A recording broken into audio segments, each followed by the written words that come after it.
par de cosas nada más. Vamos a hacer un poco, vamos a revisar las diapositivas que nos faltan, un poco más detalle en algunas, y ir a una práctica que hace unos minutos les coloqué ahí en mediación. Igual les actualicé la práctica del anterior con las respuestas, entonces vamos a ver cómo están los tiempos y podemos trabajar con, voy a revisarla si es que hay alguna duda o alguna cosa por ahí, un poco lo que me decía Pedro ahora. Igual teníamos programado para hoy el desarrollo, la aplicación del segundo quiz, entonces es lo que estaríamos haciendo en la sesión de hoy. Vamos a ver cómo dan los tiempos. Y precisamente, y en esta misma línea, pues ya el próximo jueves, como les decía, pues dedicarnos meramente pues a la parte práctica. Vamos a trabajar toda la sesión en la parte práctica, en la parte de preparación de cara a la evaluación del próximo sábado, si Dios lo permite. ¿Ok? Entonces, vamos a trabajar en esa línea. Vamos a ver por acá. Esto acá. Bien. Ok, veníamos hablando sobre el tema de política de dividendos y decíamos, bueno, es una forma en la cual la empresa va devolviendo una parte de lo que el accionista quiere como ganancia, porque la otra parte el accionista la logra en función del precio de la acción, cuánto compra y cuánto eventualmente puede vender. Y pues decíamos que la política de dividendos se formula más que todo buscando dos objetivos: proporcionar el financiamiento suficiente y maximizar la riqueza de los propietarios. En el tema primero, pues recordar que la empresa tiene una política de repartición del 100%, o sea, una política de retención del 0%, pues cada vez que incluya nuevos proyectos va a tener que buscar fuente de financiamiento, ya sea por aporte de socios o bien por deuda, porque se supone que el resto de los recursos, bajo un esquema de eficiencia, están siendo utilizados y no tendría disponible. Mientras que cuando las empresas mantienen alguna política de retención, o mantienen, perdón, una razón de retención de un X porcentaje, dejan algunas utilidades ahí de los periodos que pasan a estar en la cuenta de utilidades retenidas y a lo mejor, y esa se convierte en una fuente de financiamiento que puede ser utilizada para el desarrollo de proyectos. ¿Ok? En el tema de las políticas hay diferentes esquemas, no hay una receta, no hay una política general, ni marco, ni mucho menos que haga que la empresa diga es esta o todas las empresas tienen que usar esta. Las empresas deciden. Estos son ejemplos de políticas, por ejemplo, un pago constante. Lo que se hace es establecer un porcentaje, por decirlo de alguna forma, y se establece un porcentaje de las utilidades para el pago de los propietarios, ¿ok? Todos los meses, todos los años, o cada vez que hay utilidades se va a repartir un X porcentaje, un 30, un 40, un 10, un 20, y bueno, esa es la política que la empresa aplica. Por otro lado, pueden haber también políticas de pago de dividendos regulares. Entonces, se dice, se basa en el pago de un dividendo monetario fijo en cada periodo, ¿verdad? Se va a pagar un 0.10 por cada acción, un 0.10 de dólar, o un dólar, por ejemplo, ¿verdad? Entonces, también eso es una forma de que las empresas trabajen el tema de lo que es el pago de los dividendos. Otro ejemplo podría ser una política de pago regular bajo y un adicional, un poco para incentivar ahí la eficiencia en la operación del negocio, ¿verdad? Entonces se llega y se dice, ok, vamos a trabajar con un dividendo bajo, qué sé yo, un medio centavo, perdón, medio dólar. Y el resto será dependiendo si la utilidad es hasta cierto monto, se declara otro adicional, ¿verdad? Entonces, ahí ya hay una forma de que el accionista también, pues, se asegure un pago mínimo, ¿verdad? Pero, pues, pueda haber la posibilidad de algo más en función de si las utilidades se logran. A veces se le agrega esto premios para la administración, pero bueno, era un poco lo que nos llevaba en su momento a lo que podría darse como los costos de agencias y la, se le establece algunos premios a la administración para lograr las utilidades porque eso le va a beneficiar a los accionistas para obtener un dividendo adicional. Bien podría tal vez la administración tomar algunas decisiones que fueran en contra de los intereses de los accionistas. Entonces, podría haber ahí una contraposición de objetivos y empezar a materializarse precisamente lo que hablamos en algún momento, que se llaman los costos de agencia. ¿Ok?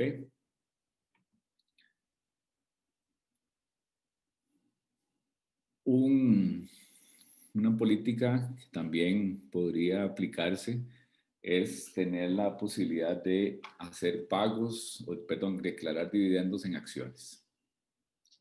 Como su nombre lo indica, es darle más acciones a los propietarios, a los accionistas, ¿verdad? A los propietarios existentes.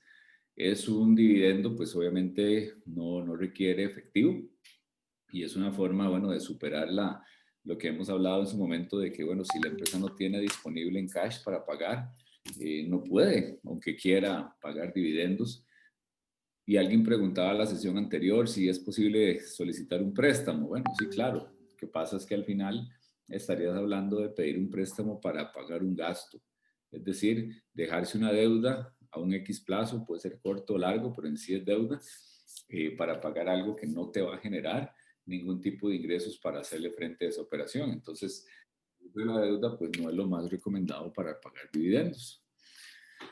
Por ahí entonces que el dividendo en acciones es como te digo, un dividendo que no representa efectivo, es simplemente darle más acciones. Es casi que una reclasificación de cuentas hasta cierto punto. Si lo viéramos es un asunto de pasar de utilidades retenidas a capital, ¿ok? ¿Por qué? Porque lo que se hacen es que se toman las utilidades retenidas, se declaran los dividendos en acciones y se hace una reclasificación de partidas a nivel contable.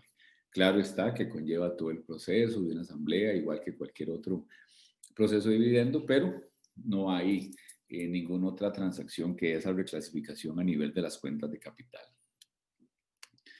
Eh, como les decía, los accionistas que reciben esto no obtienen ningún valor. Realmente, después de pagar el dividendo, tanto el valor contable como el valor de mercado generalmente disminuyen en esa proporción porque ahí se diluye más la propiedad. Pero bueno, perdón, no se diluye la propiedad, pero realmente es un efecto nulo, ¿verdad? El que se da ahí, ¿verdad? Entonces, en ese sentido, realmente no va a generar mayor diferencia, ¿verdad? El pago no de un dividendo en acciones. Es más costosa su emisión que hacer un dividendo en efectivo. ¿Por qué? Porque se tiene que dar precisamente pues, la contratación de un abogado para capital, para hacer los protocolos de capitalización y demás. Es una forma de dar algo a los propietarios y pues es una política que eventualmente se puede utilizar en empresas en crecimiento que lo que requieren es más bien dejarse lo que generan en utilidades y el efectivo en sí para pues seguir potenciando el negocio, ¿verdad? No empezar a sacarlo y a tener que empezar a buscar financiamiento por otro tipo de fuentes y mejor entonces seguir usando el que se genera por el giro del negocio. Pero bueno, insisto, en esta parte va a depender de la estrategia de la empresa, de la coyuntura, del momento, ¿ok? Que se esté pasando en el momento en que se analiza la determinación de esta política. Políticas que, como decíamos en el momento, no es que están escritas en piedra y que una vez que se emitan ya no se pueden variar. No, para nada. Simplemente pues que se trata como cualquier otra directriz o política o normativa, pues que no esté cambiando constantemente y pues que también no sea ahí de que se emita y al final no se cumpla, porque en el fondo, y eso también es importante, el hecho de que la empresa tenga una política establecida, viéndolo desde el orden de una empresa privada, donde los accionistas son los dueños de la empresa, tal, ¿verdad? Los propietarios, bien podrían tener esa política, pero tomar otra decisión. No estarían incumpliendo nada más una normativa interna, pero si no son regulados, no van a tener ninguna implicación de ningún orden legal, ni mucho menos, porque ya ellos son los dueños y con ella pueden hacer lo que mejor les parezca. Pero pues lo importante es respetar, la verdad, si se hizo y pensando ya en empresas grandes que realmente sí son información que tienen de cara al mercado, no se vería bien que una empresa llegue y tenga una política y aplique otra cosa. Eso le genera incertidumbre al accionista. Y alguien ya eventualmente sí podría tomar algún tipo de acción en el sentido de que se le está perjudicando y demás, no porque no lo pueda hacer, pero sí al menos presentar algún tipo de acción que pueda traer alguna consecuencia para la empresa.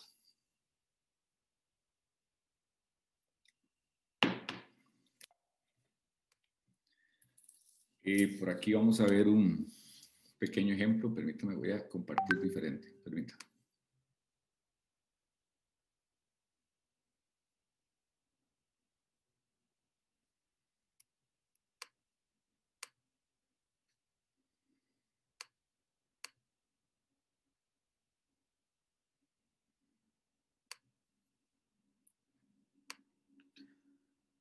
Vamos a ver.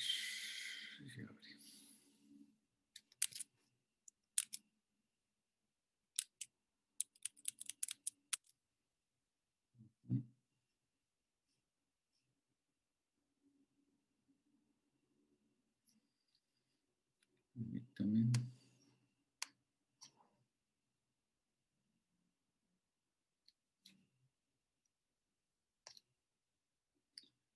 Ok, aquí pueden ver un ejemplo, ¿verdad? Esto es un banco, ¿verdad? Que en algún momento generó ese aviso a los accionistas, dividendo en acciones, ¿ok? Entonces, de acuerdo con lo decidido en la Asamblea General, tramitada en tal fecha, con fundamento tal, se le informa que se procederá a un dividendo en acciones a favor de los titulares de acciones comunes de esa institución, ¿ok?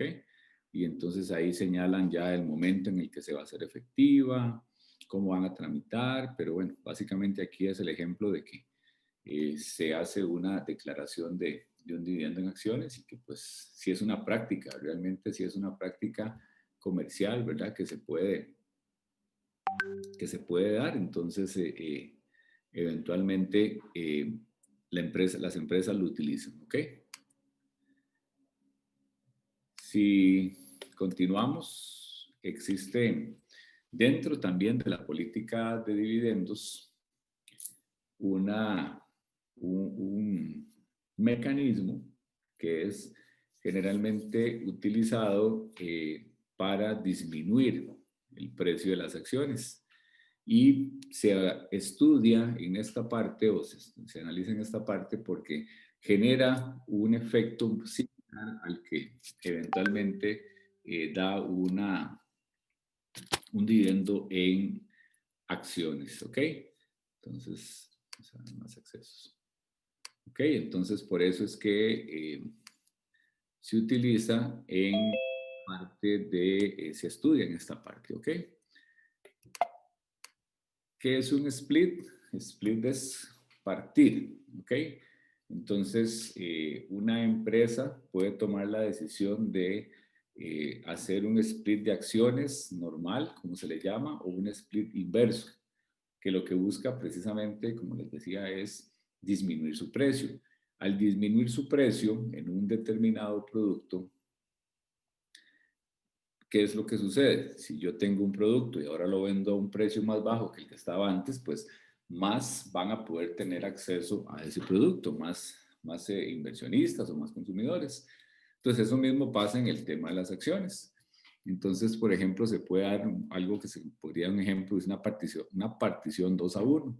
Es decir, que ahora dos acciones equivalen a una. Entonces, antes había una que costaba 100, por ejemplo, y ahora hay dos que cuestan 50, ¿ok? Entonces eso, ¿qué hace? Que antes para comprar una alguien tenía que tener 100 unidades monetarias. Hoy tiene 50 y ya podía comprar una acción. También es un mecanismo que las empresas pueden utilizar para darle bursatilidad a sus acciones y que con ello entonces los accionistas puedan a lo mejor, si es que tienen la necesidad, vender sus acciones. Profe, Hola. es que no estamos viendo la pantalla, no sé si tiene que... Vamos a ver.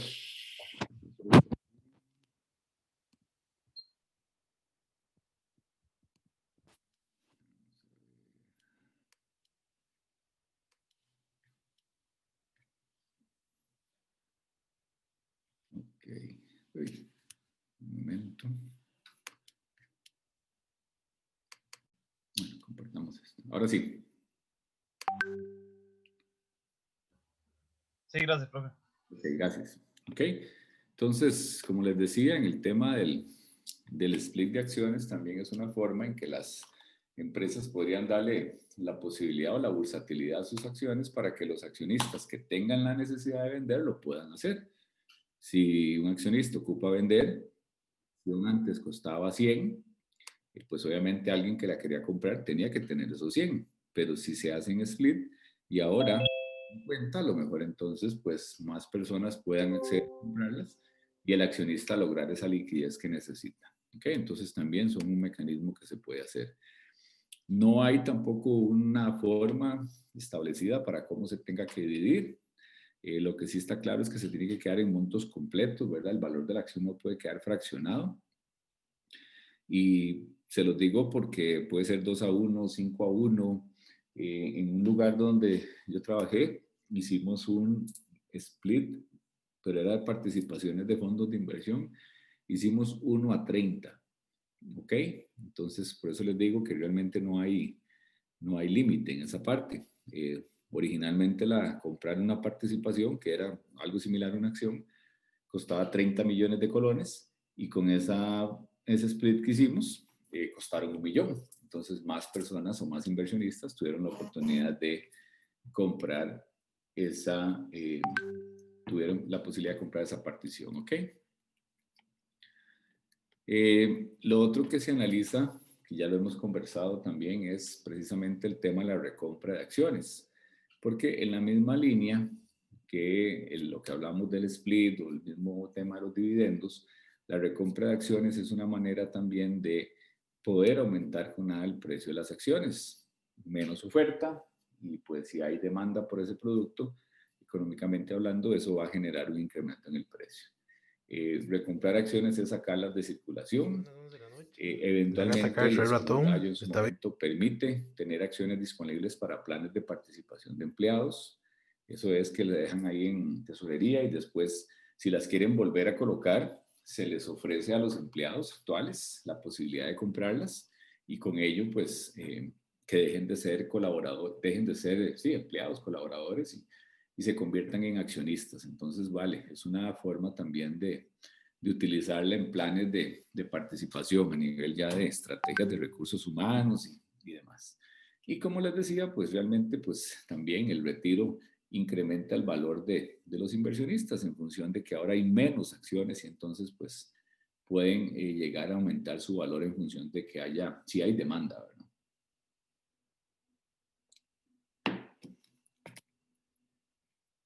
¿Por qué se reduce? Bueno, perdón, pero ¿por qué aumenta el valor? Lo que hablábamos, reduce la cantidad de acciones,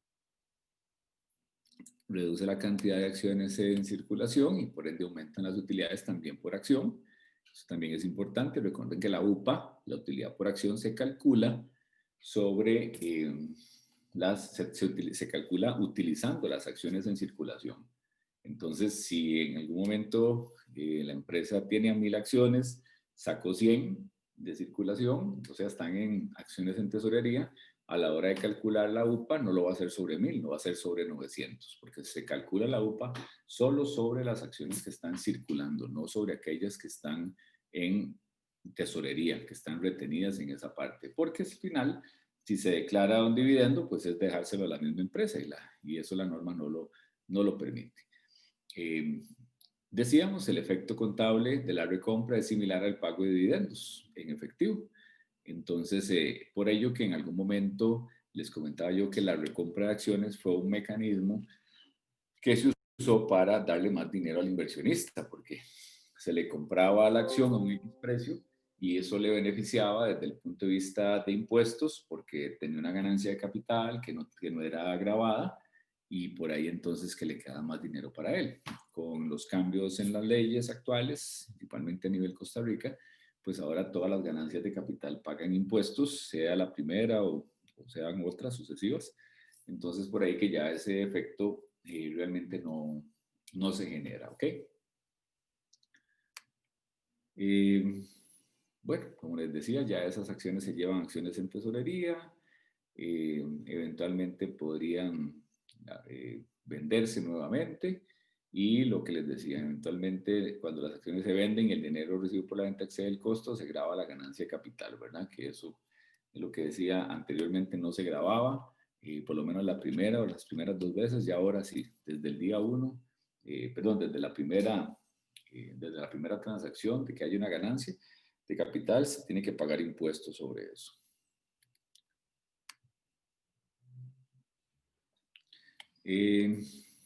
Bueno, en el tema de cómo afectan los dividendos al tema del valor de la empresa, ¿hay alguna pregunta por ahí que veo? Profe, ¿puedo volver a repetir lo que acaba de explicar de las ganancias de capital, por favor? Sí, una ganancia de capital básicamente está en función de precisamente que usted tiene una acción que vale 100, por ejemplo, y yo llego como empresa y se la compro en 120. Entonces la ganancia de capital son los 20. ¿Ok? Esa ganancia de capital antes de estas modificaciones de las leyes actuales de fortalecimiento de las finanzas públicas, esa ganancia, si era la primera vez, no se grababa, es decir, no pagaba impuestos sobre eso, sobre esos 20. Pero ahora sí, ahora entonces sobre esa ganancia se tienen que pagar impuestos. Entonces ya ahí no hay beneficios si se hace una recompra o se paga un dividendo en acciones, porque sobre cualquiera de los dos vas a tener que pagar impuestos.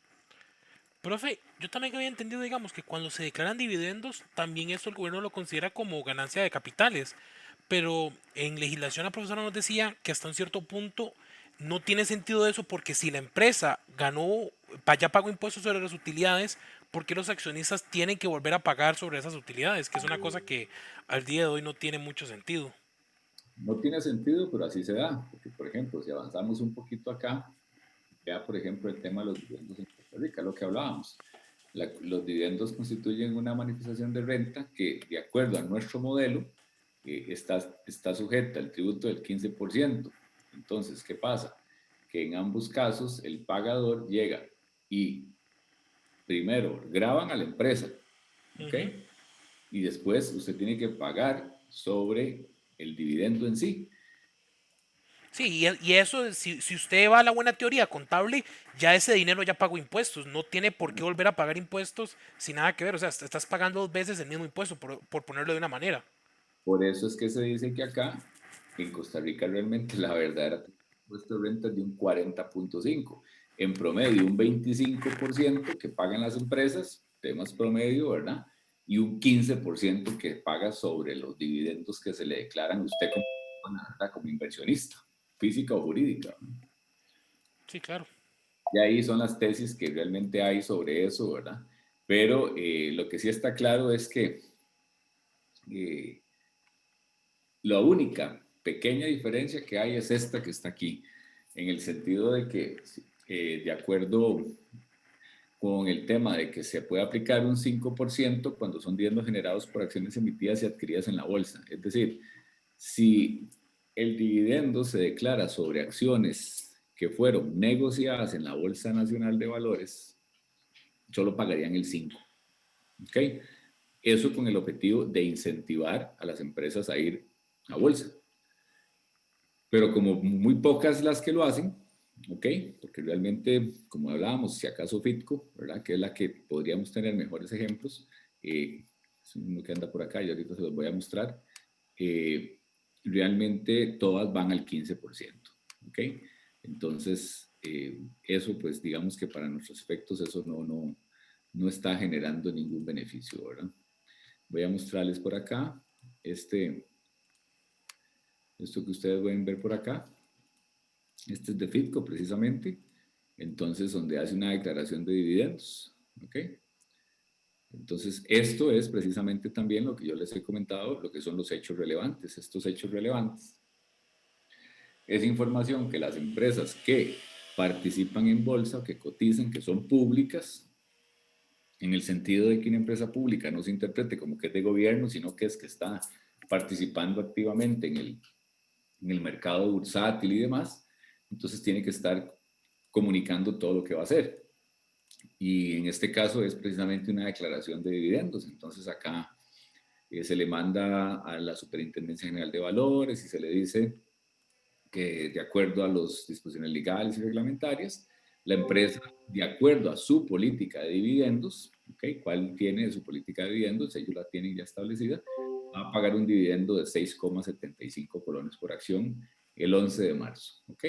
Y entonces vean que por acá también señala la fecha de corte, que será el 4 de marzo, que es, por lo tanto, tendrán derecho al dividendo todos aquellos que adquieran acciones hasta el 2 de marzo. ¿Cuál es este dato? La fecha de ex dividendo que veíamos acá, que recuerde que era 2 días antes del momento de la fecha de corte, la fecha de registro. Entonces, quienes compren antes de ese 2 de marzo, porque esto se emitió el 18 de febrero, entonces vean que todavía hay un rango de tiempo ahí, como hablamos, hay una fecha de declaración, que fue precisamente el 17 de febrero, cuando se hizo la asamblea y en este caso se tomó esa determinación. Ya después, ¿cuándo se va a pagar? Bueno, el 11 de marzo, tiempo después.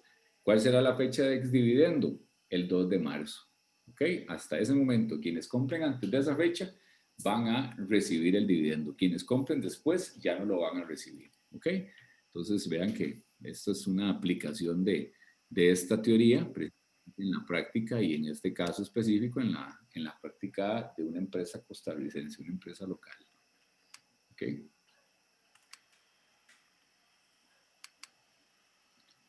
Y bueno, básicamente a eso nos referimos. Como te digo, me adelanté un poquito para referirme al tema este de lo que es el impuesto aquí en Costa Rica, ¿verdad? Que como decíamos, es una doble, la tesis de que es una doble imposición. Ya los compañeros ahí también lo reforzaban.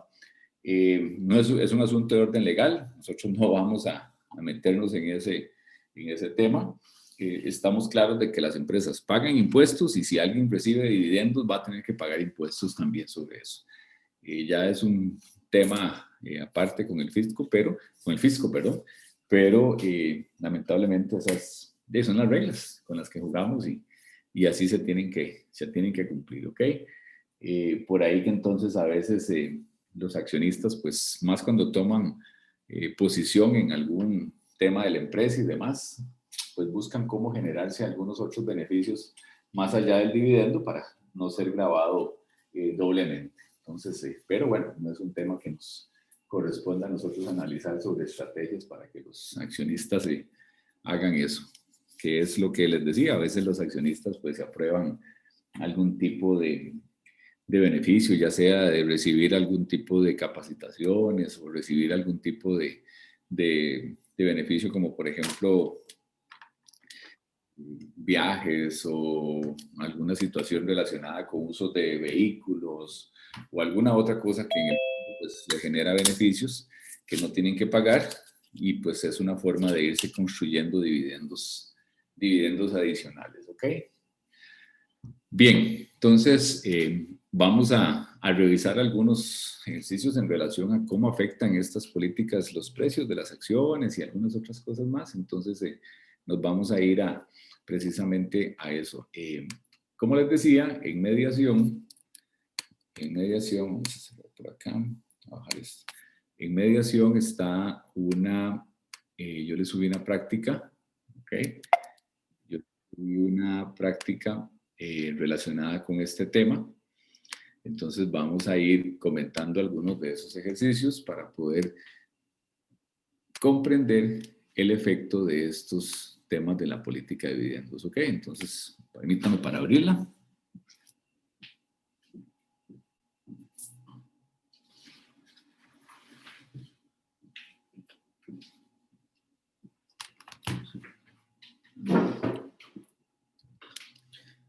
Vamos a ver.